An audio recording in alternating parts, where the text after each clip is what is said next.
Bien, pues en este programa que habla de religiones, que habla de filosofías de vida, que habla de comportamientos humanos, que habla de crecimiento personal, de pensamiento positivo, que habla de comunidades interreligiosas, religiosas, de ese mundo holístico que nos envuelve, ¿cómo no hablar del sentido que tiene el hinduismo, por ejemplo, en nuestra sociedad, en España o en el mundo? Por eso hemos querido invitar a Aren Herrero. Él es periodista y además acaba de publicar un libro que se titula Hinduismo para la vida moderna, con la editorial Kairos, que paso a presentarles a todos ustedes. Aren Herrero, muy buenas noches. Muy buenas noches, Pedro. Bienvenido. Gracias por invitarme, un gusto. Un placer. ¿Tú eres hindú o de familia hindú? No, de familia, digamos, no de sangre hindú, ni nacidos en la India, ¿Sí? pero sí de forma de ver el mundo hindú. ¿Qué me dices? O sea, hay dos formas. Uno, nacer en la sangre del hinduismo, Sí. y otra, convertirse casi al hinduismo. Sí, es algo que es más bien moderno, porque tradicionalmente el hinduismo era una geografía, una etnia, y cada vez más estos mensajes universales que tiene el hinduismo, que tú conoces bien, pues llegan a todo el mundo y muchas personas nos sentimos identificadas. Y en mi casa, mis padres ya estaban metidos con este tema de yoga, filosofía de la India, y yo me crié con esta visión de mundo, y por eso ahora, para ponerme una etiqueta, digo que soy un hindú occidental. Ajá. Bueno, pero tú tienes rasgos que podríamos confundirte, ¿eh? Sí, ¿Lo sí, sabes? pero eso viene más bien de un poco sangre siria, Ah, muy bien. por el lado muy bien. paterno. Ah, muy bien, muy bien, muy bien. ¿Y tú crees, Naren, que en el mundo hay más gente que es hinduista y no lo saben? Pues sin duda hay muchas personas que practican y siguen la visión del hinduismo y nunca se pondrían esa etiqueta conscientemente de ser hindúes, pero si uno los empezara a analizar y ve que hacen yoga, meditación, quizás recitan mantras, quizás hacen algún tipo de ritual, quizás hasta se ponen un nombre espiritual hindú, Sí. entonces podría ser que sean hindúes, ¿sí?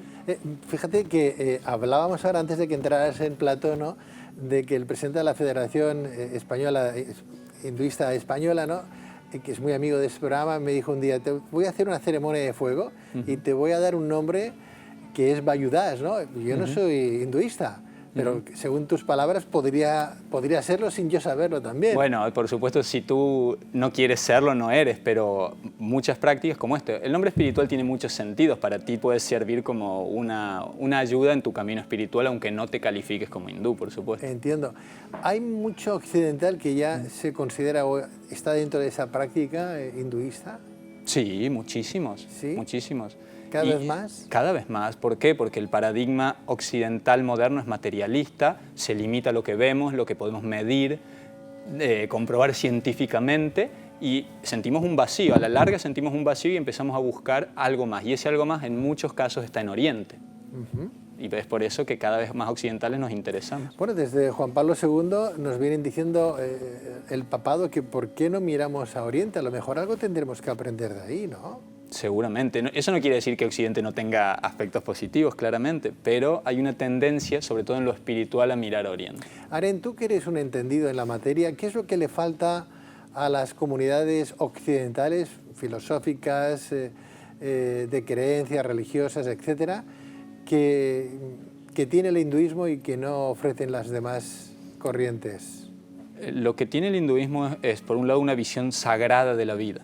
Sí. No solo de la tierra, de la madre tierra, que eso existe por supuesto en Occidente en tradiciones ancestrales, sino de que toda forma de vida y toda forma de manifestación es sagrada.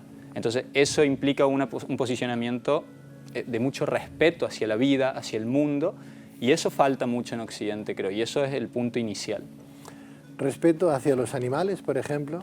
Sin duda, sin duda. Todos saben que en el hinduismo la vaca es sagrada, pero no solo la vaca, todos los animales, aunque la vaca esté en el punto 1 del ranking, todos los animales se consideran sagrados, pero no solo eso, las montañas, los ríos, la misma tierra, y entonces, aunque la modernidad está llegando a India, por tanto, en India también tenemos explotación del planeta y de los recursos, pero el vegetarianismo, por ejemplo, que es una tradición muy arraigada en el hinduismo, la mayor cantidad de vegetarianos del mundo está en la India, por lo menos un 30% de la población. Es curioso porque dice, aquí hay un refrán que dice: a Dios rogando y con el mazo dando, ¿no? Aquí vamos muy de católicos, muy de cristianos y demás en un momento determinado, pero somos incapaces de aportar algo solidario a la comunidad o a la gente, ¿no? Hay mucha gente que se va a misa y se da golpes en el pecho y salen y luego, con perdón, son más malos que un dolor, ¿no? Con lo cual, eso no se entiende en el hinduismo y en otras confesiones. O sea, hay gente que dice, no, yo soy practicante, yo soy... comulgo con esta idea y filosofía de vida, lo practico y además mi comportamiento ante las adversidades en la vida está dentro de mi credo y no de forma dispar, a mi antojo, ¿no? De acuerdo, porque la tradición de la India no es solo una creencia, sino que tiene que ver mucho con la experiencia. Entonces, uno experimenta que al comportarse bien, al actuar bien, al hacer ciertas acciones que, digamos, son correctas, eso le da más felicidad. Por tanto, al ser una experiencia, eso te da un estímulo para seguir actuando de esa forma. Claro, y allí en el hinduismo se habla mucho de los chakras, ¿verdad? De esos vórtices energéticos, y se habla mucho del karma, ¿no? Claro. Causa-efecto. Aquí no lo tenemos muy claro eso del karma, ¿no? No sabemos entender que si tú provocas una acción, quien siembra viento recoge tempestades, ¿no? Pues es curioso porque la física moderna, como la física newtoniana, sí que lo dice, toda acción tiene una reacción.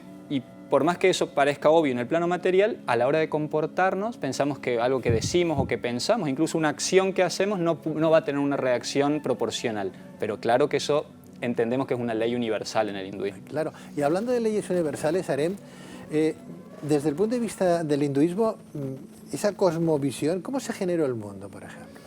Por supuesto que hay muchas visiones ahí dentro porque es muy amplio el hinduismo, pero quizás la más difundida es que dice que el universo nace de la vibración sonora. No tanto de una luz, sino de una vibración sonora, que por tanto el sentido más importante para la tradición hindú desde el punto de vista espiritual es el oído. Por eso los mantras, la recitación de estas fórmulas sagradas es tan importante, porque nos llevan de alguna forma al origen sonoro que somos. O sea, por ejemplo, hay un mantra que es Om Mani Padme Hum, ¿no? Que la gente lo pronuncia y no sabe muy bien lo que significa Om Mani Padme, no saben lo que significa, y cada estructura, cada compuesto de sus vocales tiene algo que decir. Sí, en el caso de Om Mani Padme Hum, que es un mantra, eso es en sánscrito, pero utilizado en la tradición budista, en la tradición hindú no se usa mucho Om Mani Padme Hum. Lo importante no es tanto qué quiere decir, sino qué remite, qué vibración tiene. Entonces, aunque uno no sepa lo que está diciendo, si lo dice bien y con conexión con esa vibración, puede llegar a un estado trascendente. Cuando una persona no se encuentra bien con otra o ve que hay un cambio como de carácter, es algo que choca, como si los campos energéticos chocaran, ¿es porque no vibran en la misma frecuencia? Puede ser eso, y también puede deberse a simplemente divergencias de opinión y cuestiones previas de karmas, como decías tú, ¿no? De que uno arrastra de esta vida, incluso de otras vidas, si uno cree en otras vidas, que hacen que una persona que no te ha hecho nada necesariamente te choque, pero sí puede deberse a una vibración diferente. Porque podríamos, por ejemplo, pongamos un ejemplo, ¿no? Que a lo mejor no sé hasta qué punto podría ser muy distante, muy lejano o muy cercano. Nos acabamos de conocer, ¿verdad? Sí. Pero a lo mejor en una vida anterior tú podías haber sido mi padre y yo tu madre en un momento determinado o algo así. Bueno, esta creencia existe en la idea de que hemos vivido, si uno cree en la reencarnación, tantas vidas que ahora no es nuestra primera vida y por tanto con casi todos los que nos vamos encontrando en la vida, todas las personas, incluso animales, podrían haber sido parte de nuestro entorno en vidas previas. No sabemos quién exactamente y qué rol, pero sí es Quiero posible. entender entonces que para que eso se fomente o podamos llegar a descubrir un poquito más de nuestros ancestros, de nosotros mismos, tendríamos que recurrir no sé, a nuestra conciencia, a nuestra parte genética, buscar un guía espiritual, porque es importante un guía espiritual en vuestra tradición. Sí, muy importante. ¿Sí? Muy importante como en cualquier disciplina que uno se embarque, ya sea tocar la guitarra o aprender a conducir, necesita alguien que le enseñe algo. Y en la búsqueda del autoconocimiento, por más que es el conocimiento de uno y está dentro, ayuda mucho que alguien de fuera nos guíe, sobre todo en las primeras etapas de ese viaje. En Arem, Namaste, ¿qué significa? Bueno, Namaste literalmente significa salutaciones a ti. Pero como es un saludo que se hace no con contacto físico, cuando decimos mis salutaciones a ti, ese ti no es solo el ti material, no es esa forma, tu nombre Pedro, sino lo que hay dentro, que entendemos que es algo como una esencia espiritual, por eso. Cuando yo te digo Namaste significa que yo conozco tu verdad, tú conoces la mía, conozco tu yo interior. Hay muchas traducciones, podría ser desde mi esencia espiritual, saluda tu esencia espiritual. ¿Y Satnam? Y Satnam es un mantra que se utiliza mucho en la tradición Sikh, que es muy derivado del sánscrito, y Sat quiere decir real, verdad, y Nam es el nombre. Entonces el nombre refiere a todo aquello que remite a lo supremo, y eso es la verdad. Es como decir, Dios, gracias, ¿no? Gracias, Dios. O es una forma de invocar lo supremo. ¿no? ¿Y ahimsa? Que es una palabra también, un término que se utiliza muchísimo. Sí, ahimsa lo popularizó probablemente Mahatma Gandhi, que es la no violencia, el no dañar, que él lo popularizó como una táctica política, incluso como de resistencia pasiva, pero en realidad es mucho más antiguo y remite a no dañar a ningún ser en lo posible, en acción, palabra, pensamiento incluso. Es un ideal muy elevado. ¿Cuánto tenemos que aprender, sobre todo en ese tratado de no violencia, verdad? ¿Cuánto? Es fundamental. De hecho, en la tradición del yoga es el primer paso, la primera regla. Sin no violencia, sin no dañar, es imposible seguir avanzando. Es curioso porque aquí tiramos la carne, matamos animales, los ponemos en la estantería de los supermercados, la vaca, el cordero, el cerdo, es igual, ahí en sus bandejitas, como que aquello nace así, ¿no? Nace así, ¿no? Aquello no ha tenido vida, parece ser, ¿no? No ha tenido vida, no ha tenido más allá, y hace 2 días estaba corriendo por el prado aquel animal, ¿no? Y al no consumirlo, aquel animal acaba en la papelera, acaba en la basura, porque lo tiramos, porque no consumimos con discreción, ¿no? No, y la industria de la carne siempre quiere tener más ingresos y genera más producto aunque no se consuma. Y luego al estar invisibilizado el origen, porque está en un plástico, uno no se da cuenta del daño que causa. El hinduismo cree en cierta forma que si uno va al bosque, caza su propio animal, lo mata y se lo cocina, pues bien hecho, se lo merece. Pero si tú vas y te lo compras así, que el trabajo sucio lo ha hecho otro, tiene peor consecuencias que ir a hacerlo tú mismo. ¿Eso tiene karma? ¿El maltrato tiene karma? Totalmente, totalmente. En el hinduismo es considerado muy mal karma, ¿no? Es curioso porque en India se pasa mal, la gente no tiene recursos y sin embargo ves animales por la calle, las vacas, por ejemplo, y están ahí, están enteras, viven, sí, son longevas. Como en todas partes, en la India hay de todo y el 30% de la población se considera vegetariana y luego tenemos otro porcentaje que es bastante vegetariano, aunque no todo el tiempo, comen mucho pez en algunas partes donde están cerca del mar, y también hay minorías que consumen carne de vaca, incluso en la India.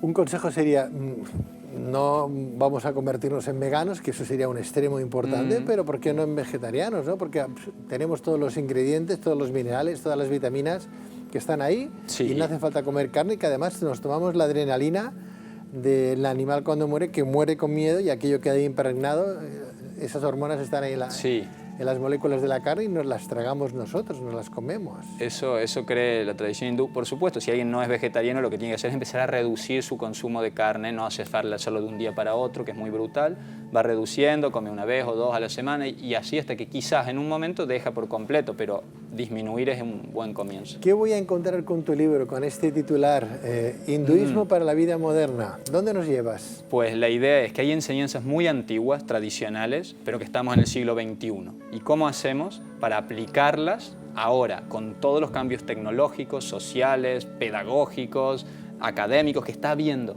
Pues buscando un punto medio. Yo tiendo a ser tradicionalista, pero hay un punto medio. Yo estudié periodismo y ahí nos enseñan mucho la objetividad, ¿sabes? Los 2 puntos de vista. Entonces es una búsqueda de un punto medio de alguien como yo, que tiene familia, tiene hijos, trabajo, vive en la ciudad y tiene que aplicar todo esto y encontrar paz interior a pesar de todo. A pesar de todo. Sí.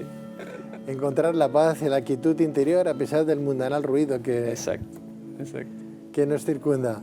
Pues Naren Herrero, periodista, autor de Hinduismo para la vida moderna de la editorial Kairos. Muchísimas gracias. Muchas gracias. Ha sido un placer conocerte. Un placer, Pedro. Gracias. Namaste. Sat y Satnam.